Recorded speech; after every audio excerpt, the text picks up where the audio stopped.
اس طرح کے لوگ کبھی بھی برسر اقتدار میں نہ آتے. یہ مولانا فضل الرحمان کی مخالفت کی وجہ سے اسٹیبلشمنٹ نے ان کو یہاں تک پہنچایا. اور ان کا لیول یہ ہے, بخدا میں آپ کو کہتا ہوں, آپ اسٹیبلشمنٹ میں کسی چھوٹے میجر کرنل سے پوچھ لیں کہ آپ اس کماش کے لوگوں کو اپنے گھر, اپنے دفتر کے دروازے پر چپڑاسی رکھنا بھی قبول کریں گے, بخدا وہ بھی آپ کو کہیں گے کہ یہ بھی اس قابل نہیں ہے.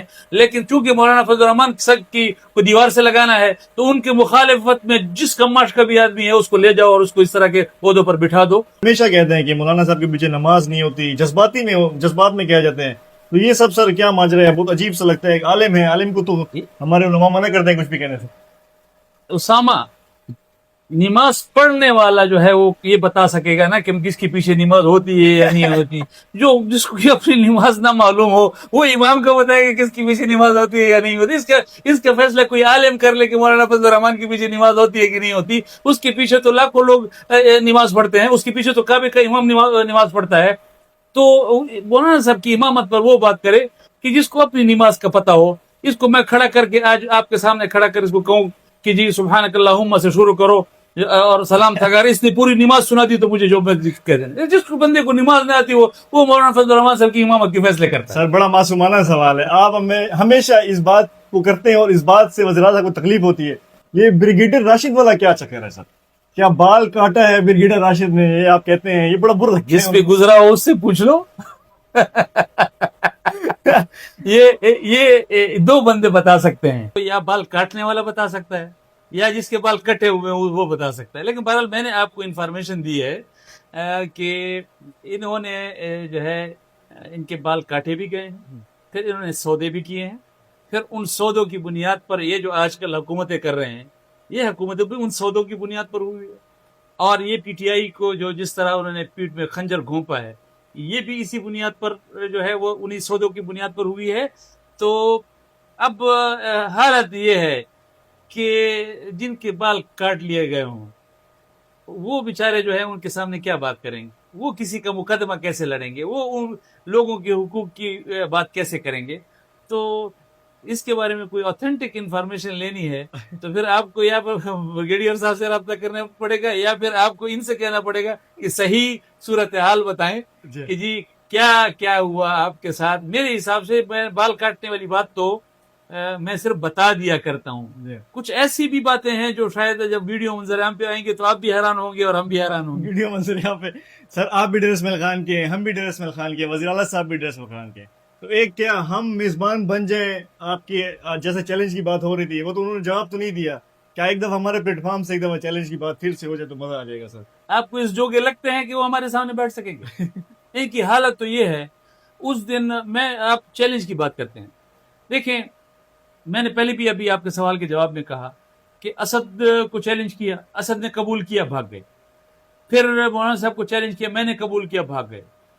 حالت یہ ہے, میں حیران پریشان تھا اسامہ کہ ہمارے ڈیرے اسماعیل خان کے میئر صاحب جو سارا دن گھوڑوں اور کتوں کے ساتھ سوئے ہوئے ہوتے ہیں, وہ بھی جاگ گئے تھے اس دن بیان دینے کے لیے سامنے آ گئے تھے. مجھے بڑی حیرت ہوئی کہ یار جو بندہ ٹی ایم اے کے ملازمین کو دستیاب نہ ہو, جو بندہ 4 سال سے جو ہے وہ میئر ہے, ڈیرہ اسماعیل خان کے لوگوں کو دستیاب نہ ہو, جو بندہ یہاں ڈیرہ اسماعیل خان کے لوگ جو ہے ایک گھنٹے کے پانی کے بعد ان کی حالت یہ ہوتی کہ کشتی میں سفر کرتے ہیں, وہ بھی جو ہے وہ گھوڑوں کے ساتھ سویا ہوا بندہ جو ہے, کتوں کے ساتھ سویا ہوا بندہ, وہ بھی جاگ کر آ گیا میرے خلاف بیان دینے کے لیے کہ جی یہ جو ہے ضیاء الرحمان کا یہ لیول نہیں ہے کہ وہ اس چیلنج کو قبول کرے.